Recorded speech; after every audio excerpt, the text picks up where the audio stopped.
Ya, assalamualaikum sedulur semuanya. Selamat pagi. Alhamdulillahirobbilalamin. Eh, Sampai saat ini ya, menjelang Lebaran kurang 11 hari atau 12 hari ya. Tinggal sebentar lagi. Alhamdulillahirobbilalamin, masih tetap berpuasa ya. Bagi yang punya kewajiban untuk berpuasa pastinya ya.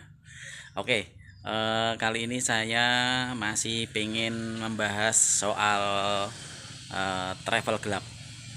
Nah, kebetulan ini unit saya ada dua ini. Apakah bisa dinamakan travel gelap? Oke, kita cerita-cerita lagi ya.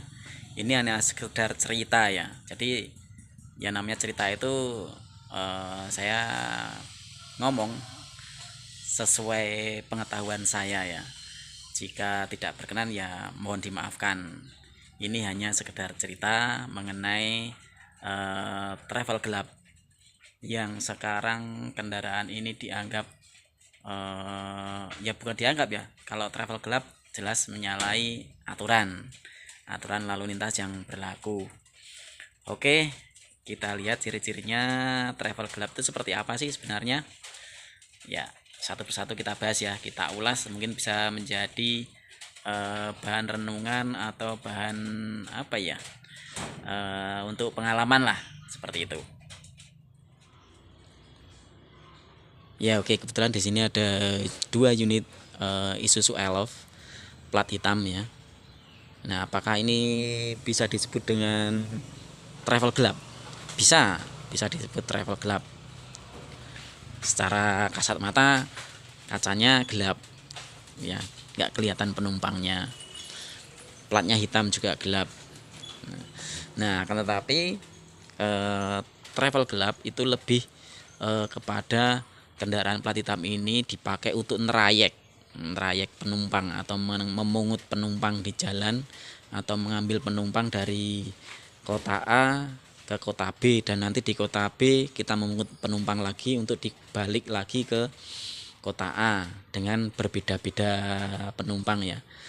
Nah, semacam itu bisa dikatakan travel gelap secara rutin. Jadi misalkan dari, kebetulan tempat saya di Kulon Progo Yogyakarta, terus menuju ke Jakarta atau Surabaya. Nah, kendaraan ini saya pakai secara terus menerus untuk mencari penumpang atau pelaku perjalanan yang ingin menuju ke kota yang akan dituju. Nah, itu bisa baru dinamakan travel gelap, ya kan? Karena saya mencari penumpang satu persatu, terus dikumpulin. Setelah penuh atau sesuai cukup dengan kapasitas kendaraan ini, saya antar, dan masing-masing penumpang tidak ada yang kenal karena saya memungut satu persatu. Misalkan saya tarik satu orangnya 100.000 katakanlah, terus nanti saya antar sesuai tujuan para penumpang masing-masing. Terus nanti sesampai sana setelah kosong, saya mencari lagi untuk membawa kembali ke arah kota tujuan saya kembali ya. Ya, jadi secara intent seperti itu sudah bisa dinamakan travel gelap karena saya tidak memiliki izin trayek. Ya jelas, karena plat hitam tidak perlu izin trayek. Plat hitam adalah kendaraan pribadi ya, macam itu. Akan tetapi untuk unit saya ini saya gunakan hanya sewa dan charter. Nah, untuk sewa dan charter itu apakah bisa dinamakan travel gelap? Nah, ini masih jadi pertanyaan ya, masih jadi pertanyaan besar. Untuk sewa dan charter secara rombongan, apakah bisa dinamakan travel gelap? Nah, ada yang bilang kalau gitu harus izin wisata, semacam itu. Nah, tetapi karena keterbatasan ya, keterbatasan aturan untuk izin, baik izin trayek dan izin wisata, itu eh, ada tata caranya, syarat-syaratnya apa, itu harus dipenuhi. Nah, misalkan kalau seperti saya yang tidak bisa memenuhi aturan untuk memiliki izin tersebut, gimana caranya? Nah, Nah, ada solusi soal ngikut atau nebeng ke yang sudah punya. Nah, itu masih ada lagi PR-nya. Boleh nggak yang diikutin itu kita ikut nebeng, karena persyaratannya juga harus sesuai aturannya. Misalkan kendaraan baru atau seperti apa, itu juga di syarat itu harus dipenuhi. Nah, sementara kendaraan saya, Elov saya, nih ya, saya cuman ada STNK nya karena plat hitam, ya, plat hitam. Terus di sini juga ada kartu uji berkala.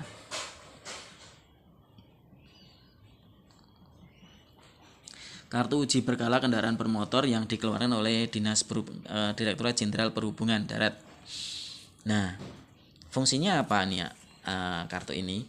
Jadi ini dipakai untuk uji kelayakan kendaraan. Jadi kendaraan ini layak jalan atau enggak. Itu yang pihak Dishub yang mengeluarkan. Nah, layak jalan atau enggak itu otomatis kan di sini ada juga jumlah penumpang yang ditentukan ada berapa. Itu juga ada di sini ya. Mana ya? Nah, ini di bawah sini ya. Ada batasan ya. Daya angkut orang itu 17 orang di sini. Semacam itu. Terus ini berlaku sampai kapan? Jadi cuma 6 bulan. Nih. Jadi misalkan ada buku ujikir plat hitam, saya rasa ya tambah bagus, karena kendaraan ini setiap 6 bulan sekali dicek kelayakan, uji kelayakan kendaraan ini boleh dipakai untuk jalan atau enggak, semacam itu ya. Jadi kebetulan kalau usaha saya kan sering tak pakai untuk sewa, charter, semacam itu ya. Saya bukan travel reguler yang seperti tadi saya ceritakan. Jadi otomatis saya makainya kalau saya emang disewa atau dicarter oleh rombongan dalam satu kelompok, misalkan komunitas atau keluarga atau apalah, yang tujuannya khusus, entah itu tujuan apa ya, katakanlah wisata, semacam itu ya, wisata atau acara hajatan nikahan yang dipakai untuk rombongan. Nah, sekarang kalau misalkan ada rombongan katakanlah 15 orang, itu yang paling efektif ya kendaraan ini dipakai dalam satu keluarga, misalnya 15 orang, dan dia mau ada acara di Jakarta. Nah, emang sering sih saya di jalan diberhentikan petugas. Nah, ada yang baik, ada yang tidak baik. Kalau yang baik, begitu keterangan sudah oke, jelas, suratnya sesuai aturan, dalam arti karena saya tidak trayek, ini kendaraan secara dipakai pribadi. Nah, dengan 2 ini sudah cukup menurut saya. Nah, kalau emang petugas itu baik, ya tidak dipermasalahkan, semacam itu. Karena jelas ya pemakaiannya hanya dipakai untuk pribadi atau acara khusus tertentu. Jadi kalau kendaraan plat hitam sudah disewa, saya rasa harusnya tidak dipermasalahkan. Karena apa? Kalau memang ini harus punya ini itu, kenapa kendaraan ini diterbitkan plat hitam semacam itu?